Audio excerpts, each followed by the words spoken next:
Hello and a very warm welcome. You're watching Business Plus. I'm Shweta Kothari. We're bringing you stories from the world of business, policy and economy. First up, let's begin with headlines. Streaming platform Disney+Hotstar registers record high concurrent viewership of 5.8 crore viewers during the Cricket World Cup Final 2023 amid a high voltage match with Australia taking the World Cup. Businessmen and cabinet ministers celebrate the historic milestone of GDP surpassing $4 trillion mark with no confirmed data to back up the claim.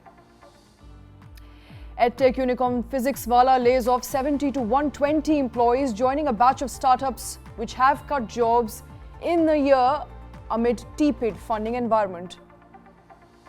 27 companies including Dell, Foxconn, HP, Lenovo cleared for production-linked incentive schemes will invest 3,000 crore rupees to make in India.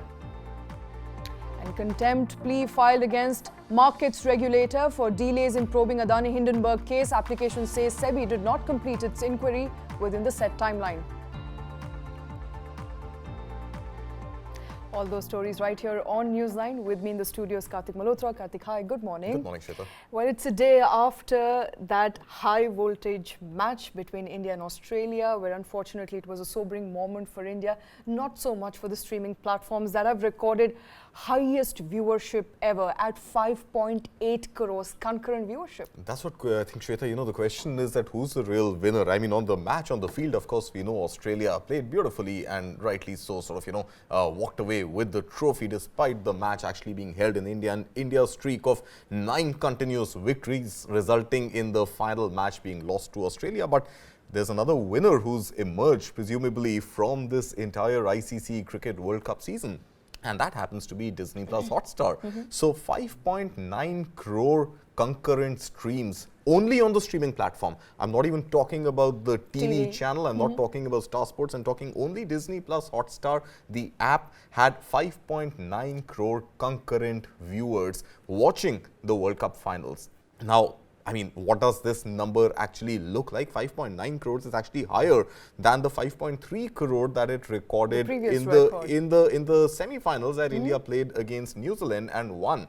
Now, we were celebrating headlines when the India-Pakistan match last month had seen a concurrency of about 3.5 crore. And that was a record to be set because the previous record was actually held by Jio Cinema, Reliance's venture, during the IPL streaming, and the highest concurrency that Jio Cinema ever saw was 3.2 crore. So the India-Pakistan match last month broke that with 3.5. The India-New Zealand semi-finals broke that with 5.4, and the finals coming in at 5.9. Now all this coming, Shweta, at a time when Disney+Hotstar is up for sale. Not doing too well. Is not doing well, has been losing both content rights as well as customers to many other platforms, including Jio Cinema. And Reliance continuing to be perhaps the front runner in its acquisition of Disney's India business. And that business was valued before the IPL or during the start of the World Cup at about $10 billion. And that's the amount of money which apparently Reliance is likely to pay to acquire Disney's India business. And this was, incidentally, Disney had paid upwards of $15 billion to buy the Star business from Fox. So the India business alone is now likely to fetch about $10 billion now. But, the latest numbers beg the question, will this change the valuation for Disney+Hotstar? Should it not? I think, while the reports had initially been published by Reuters that $10 billion is the likely deal size, Reliance's own Viacom18, which runs the sports and the entertainment division of Reliance Industries' streaming and broadcast ventures, had come to a fair valuation of between $7 to $8 billion. Now, $10 billion is obviously a premium over that. But the fact that there are at least 5.9 crore people logged in to Disney+Hotstar, give or take at least about 6 crore users. It was a free match, no doubt. And I think that is where perhaps, Disney+Hotstar maybe did not get its strategy right, even though it was commanding a spot rate of about 30 lakh rupees for a 10-second ad, which played between the breaks, during the breaks between the overs. But I think still, if it had charged, let's say, even a very, very small 49 rupees, 99 rupees membership, subscription-based membership, it would have really been laughing its way to the bank right now. Now, will the dynamics change? I think they are slated to change, because even if you consider 6 crore active users, or at least data worth 6 crore active users who do log into Disney+Hotstar seasonally, I'm not disputing, I'm not saying that these are regular viewers, but even if seasonally about 6 crore Indians or users from across the world can log into Disney+Hotstar, then $10 billion means you are pretty much paying an acquisition cost of just about 120 rupees per user. If Jio Plus Cinema was to go ahead and even do performance marketing or do marketing of any kind to get 6 crore additional users onto their platform, they would have to shell out quite a bit more than 120 rupees to get one user. And here you have a ready database of 6 crore people who can be targeted, retargeted, and brought onto a combined sort of OTT platform, which could be Jio Cinema. I think 10 billion is definitely a fair deal, and if anything, maybe it should be revised a little upwards. All right, maybe a little understated for that matter. Looks like. All right, and from what I'm hearing, you're suggesting if it had charged anywhere between 50 rupees to, let's say, 99 rupees, it would have been a better deal for Disney+Hotstar. So perhaps they did not get their strategy. So 6 crore, very right. 6 crore people paying even 100 rupees a month is 600 crores. So that's a big amount of money, which I think advertising would not have been able to offset. All right, so a strategy there that may not have paid off for Disney+Hotstar, but definitely a record viewership, breaking all the previous records ever for the World Cup. But moving on to a story which everybody has been celebrating on the internet, and that is, has India clocked the $4 trillion mark? Have we become the $4 trillion economy? A host of businessmen, politicians, cabinet ministers, everybody is celebrating it. Where's the data, Karthik, to suggest that we have become a $4 trillion economy? So I think, Shweta, a lot of business personalities as well as cabinet ministers who had celebrated, many of them have incidentally taken their tweets down. So this frenzy pretty much started yesterday in the midst of the India-Australia match, and there was apparently an IMF live GDP tracker which got screenshot and circulated on social media, and it went viral. Now, that IMF live data tracking, GDP tracking tool in itself is unverified, but somebody posted that went viral, and we had the likes of Gautam Adani, we had the likes of senior BJP ministers like Devendra Fadnavis, we also had cabinet ministers like G. Kishan Reddy and Mr. Gajendra Singh Shekhawat, and many more, actually lauding and celebrating India's leadership position, India inching closer to beating Japan and Germany, and emerging to become almost the fourth largest, emerging to get to the third largest rank, and this 4 trillion milestone was celebrated. But unfortunately, there was nothing by way of a circular or a notice from either the National Statistical Office or the Finance Minister or Ministry or the RBI or any other credible agency that tracks GDP numbers in India releasing anything to the tune of 4 trillion. In fact, if you do the math, India's GDP clocked a $3.75 trillion mark in FY23.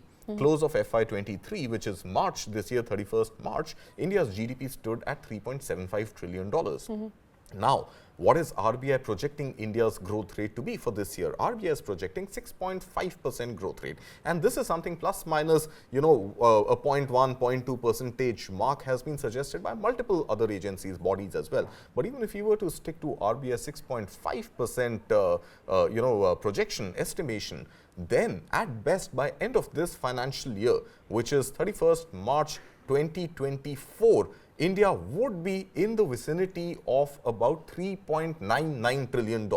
Still shy of, kissing distance of 4 trillion, but still shy of 4 trillion if India continues to grow at 6.5% this year. If the growth is anything lower than 6.5, then 4 trillion is not something we are achieving in this financial year. However, if we are able to exceed that 6.5, because that momentum has been set, Q1 saw India growing at 7.8%. Q2 data is yet to come out, in fact expected to be released next week, should bring in perhaps Q2 numbers in the range of about 6.7%. But then we saw inflation take off in the month of July. So Q3 numbers, July, September, October, are going to August, September, October will be marred by high inflation and low GDP. So overall, if the situation continues to go as projected at 6.5%, then at best 31st March 2024, and that data will be released perhaps in June next year, is when we would be in the vicinity of 4 trillion. Right. As of now, there is nothing to suggest that India's economy is at 4 trillion. We are getting there, we are not there yet. All right, so statistics, data, if you analyze it against the GDP growth rate for the quarter gone by and for year entirely or in entirety, we are not at $4 trillion anytime soon. I mean, soon, yes. In a year's but we time. still, no, not in a year's time. By End of this March, financial year, right. by March. So we are still about 5 months or so away, 4.5 months away. And that data is still another 3 months from that 4.5 months away. So I think around June next year is when we should know exactly what India's GDP size was for FY24. But sitting in November 2023, India is not yet at $4 trillion, and all those who celebrated, well, maybe they should hold on to their celebration. Yes, we will all celebrate, but we should hold on to that celebration until the real data comes This is in. all contingent to what the GDP performance is for Q2, Q3 and Q4. Absolutely. So all perhaps in the realm of speculation, but of course hoping to reach at 4 trillion by the end of this financial year. Yeah, but so far all those tweets seem to have been bought down by, and they're not there anymore, by celebrities, cabinet ministers and business leaders. But moving on for now, and tracking all these edtech giants, their rise and their fall and their layoffs, Physics Wallah has joined its peers, its brethren, to now lay off people. 70 to 120 people are expected to be laid off. You know, that begs the question, with the pace at which edtech players have been sacking people, what's the road ahead? So I think, Shweta, there's no doubt that the road ahead is definitely bumpy, because all edtech companies, starting from Byju's, going all the way down to maybe a Vedantu or an Unacademy or a Physics Wallah and alike, they've all pretty much been on a firing spree all of last year, all of this year. So starting 2022, with the pandemic waning away and with people returning to some sort of normalcy, returning to offline physical education, you know, in contrast to the online education that they had become so accustomed to and were paying top dollar for, that trend started to become visible in 2022, and that downward spiral continues in 2023 as well. So I think Physics Wallah, which is again a unicorn, one of the better, more celebrated edtech you know, startups in the country, now joining the ranks of the likes of Byju's, which has laid off over 5,000 people, the likes of Unacademy, that has laid off over 2,000 people, Vedantu, which has laid off a few. So, you know, I think overall we've seen that this layoff on account of multiple factors. Factor number one, in any case, a startup funding winter, in any case lesser money by way of investments and stake sale coming into at high valuation coming into the edtech sector. Then the edtech sector has been confounded with challenges, grief of its own. They all went on a hiring spree during the pandemic because that is when they really needed to scale up, and that was the right time to scale up. But then they ended up hiring far more number of people than they would actually have been able to sustain over time, and that is beginning to show today. So they hired people at a time when there was this demand for edtech, and now that demand has reduced, and hence what do you do with the excess capacity you had? So you're letting go of people. And then, of course, the third most important factor is the revenue. How many of them are actually seeing the kind of revenue flow in as it did during, let's say, 2020, 2021 and early days of 2022? So revenue has reduced. Startup funding winter has reduced the interest in startups in general, edtech in particular, with the COVID waning away.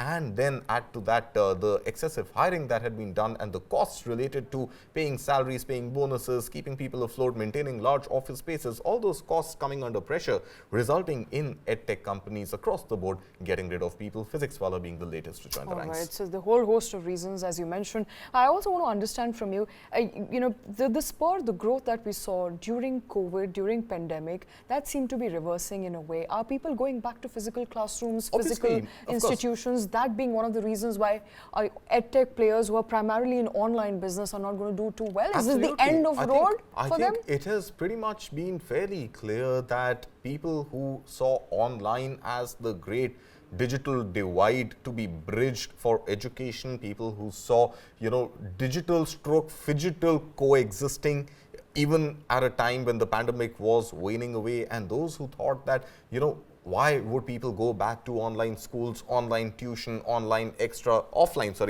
school, offline extracurricular, extra classes, extra tuitions, when online offers you that convenience and sort of helps you mitigate other costs by virtue of sitting, connected to the internet, sitting on your laptop or your smartphone. I think all of those are now receding, and it's fairly clear that learning and classroom learning is there to stay, and there could be these little volatility moments where there is a pandemic-like situation, or there is, let's say, pollution as it is in Delhi, or there are other sort of black swan events that may prevent you from going to physical school, physical tuition centers. But those are going to be small stopgap measures, short bursts, but nothing sustainable. Not sustainable, not lasting very long. Well, that's the indication coming in. But shifting focus to a story that is coming by the way of PLI scheme, Make in India, IT hardware companies, your Dell, Lenovo, HP, they will all now make in India, and make in India very, very soon. So, yeah, Shweta, I think what started off as a mission initiated by the government of India that we want to stop importing $8.8 billion worth of laptops and PCs and tablets and other equipment, hardware, IT hardware as we refer to it, from China and other perhaps non-trusted partners from the world, and hence pushing and really, drawing out initially the fears of some sort of a revert to license Raj by saying that we need to protect our own industry and we need to ensure that there are enough players coming to India and making in India. It started with fears of that, but I think soon thereafter we saw, in fact last month, that the government had actually not put any sort of barrier in Indian companies, Indian retailers as well as Indian distributors procuring IT hardware from other parts of the world. But all this happened after the deadline had expired of IT companies putting in that application to avail of the 17,000 crore rupee PLI scheme to Make in India. And out of the 39 or 40 applications that were submitted, about 27 have finally been given the nod to Make in India. And this includes, of course, the likes of HP, the likes of Dell, the likes of even a Chinese company called Lenovo. And of course, you have Taiwanese company Foxconn and many other Indian players, all of them together investing as much as 3,000 crore rupees. Now, the statement that came on Saturday from Minister for IT Ashwini Vaishnav suggesting that 23 out of these 27 are actually ready to start production on day zero immediately. And the balance are going to be in a position to start production between 4 to 6 months. So we know for sure that by the time this financial year comes to a close, we will have about 27 companies making laptops, tablets, PCs, all-in-one PCs, etc. here in India. You know, it's very interesting how this story unfolded. This story unfolded with government trying to push IT hardware companies to Make in India. There were not many applicants at the start of this year. In fact, all applications came pretty much came in on just the deadline of time, on the deadline. So, not many applicants, not many takers for PLI and IT hardware. The government wanted to Make in India, so it put in place a restriction on import of items. Some saw it as restriction, some saw it as some sort of license, others saw it as a window. But the government was trying to communicate with the IT players in a way that, look, if you are importing, we want you to restrict it. We want you to tell us where you're importing from. It's a confidence building sort of exercise. We want to know which are the players that are importing to India. Yeah, well, that window was extended, and beyond a certain point, we realized it has been done away with. There will not be a license, Raj. There will not be a single window clearance, as government was referring it to. But meanwhile, the applicants had already come in. Yeah, so I think the government never as much as said that it is going to restrict import of IT hardware. That is what the perception was. Absolutely. I think what the perception was really clear was that we want to definitely contain imports coming in from China. And we don't want organizations, companies, IT hardware giants to be manufacturing in China, which is where they have their assembly lines and their value chains all set, and then come and sell in India. So I think the government was very clear that tell us who you're importing from, where you're importing from, how much you're importing, and we are going to give you the go-ahead. It was not stated by the government ever that a license would be required or that it is going to be restrictive in nature, but I think it was made out to be because of the lack of clarity and the gaps in communication, where IT companies thought that they may not be granted the license or the permission to import. But after they had applied for manufacturing in India and availing of the fairly lucrative PLI scheme, the sort of approval to import for the foreseeable future came through. So I think all imports for this financial year, whatever was sort of applied for, has been granted, and now it gives India that 4-month, 5-month window to start manufacturing within India, and hopefully next financial year onwards have that sort of self-reliance, Atmanirbharta, when it comes to Indians buying laptops and PCs and tablets that are made in India. Made in India, and by all of these companies, including Lenovo, which is a Chinese company, as you pointed out, HP, all of them will be making in India. So, made in India laptop, palm top, and camera phones, among other things that you will be able to access. So, camera phones, I think, are outside of this tranche of PLI. They are part of the smartphone manufacturing in any case. Right. But you've got laptops, all-in-one PCs, and tablets, definitely 17,000 crore rupees outlay, and the government's sort of statement also suggests that as many as 50,000 direct jobs and 1,50,000 indirect jobs are likely to be created. So, we are looking at employment, formal or informal, to the tune of about 2 lakh by way of this 3,000 crore rupees being invested by the players, 27 players, and the government's own some portion of the 17,000 crore rupee PLI outlay being utilized. All right, well, that's the story coming in as far as IT hardware is concerned. Many of these companies expected to make in India very, very soon. But before we let you go, a very important story that continues to linger on by the way of Adani-Hindenburg issue. Now, been tracking all the developments from the court of law. We know so far that, court will be hearing Adani-Hindenburg case at some point of time. There have been delays on delays. But what's interesting and important to point out is that the SEBI report is still not out. People don't know, public does not know where the markets regulator, its own investigation into the Adani-Hindenburg case is, whether the investigation is concluded, whether a report has been submitted.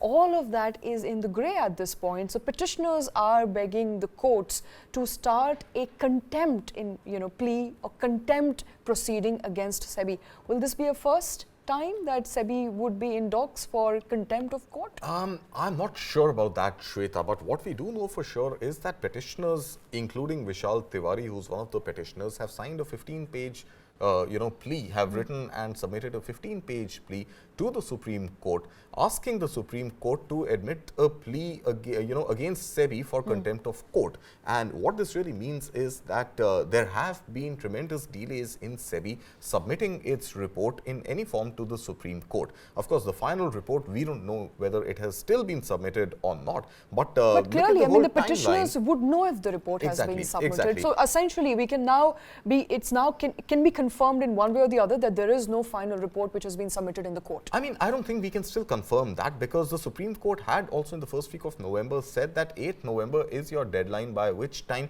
submit all the evidence, all the reports, all the documentation that you have, and also reasons for delay for Supreme Court to take cognizance of why the delays have happened. Now, perhaps even if it was submitted in a sealed cover, the petitioners ought to be told, because they're a part of the So maybe the petitioners know already, Shweta, but there have been delays even before the 8th of November. So maybe it is a plea filed retrospectively against SEBI. So we don't know just as yet whether SEBI has... My reading of what the petitioners have said in their plea is that there is no conclusion to the report, because we don't know whether SEBI has been able to finalize its investigation and come out with a report. So from what appears From what it appears, yeah, it seems unlikely that SEBI has submitted its report, but perhaps the plea could also be retrospective is what I'm trying to, hint at. But I think the point being that 17th May is the date when the Supreme Court had ordered SEBI to file its preliminary report, even though it would not have been expected to be a complete report, but whatever progress it had made in its investigation by the 14th of August. And that never happened. And then every 2 weeks, every 1 month, we saw delay after delay after delay after delay.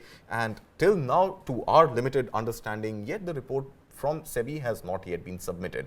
The expert panel that was appointed by Supreme Court to look at any lapses on account of SEBI, and SEBI not being sort of, investigating and not having had access to or not having initiated the right processes to investigate Adani-Hindenburg case, that got concluded and that got completed. But the challenge that SEBI had been facing until recently was that it had no access to the overseas entities and the opaque structures there for it to go outside the shores of India and conduct its investigations on who the final beneficiaries of those opaque structures resident outside of the shores of India were.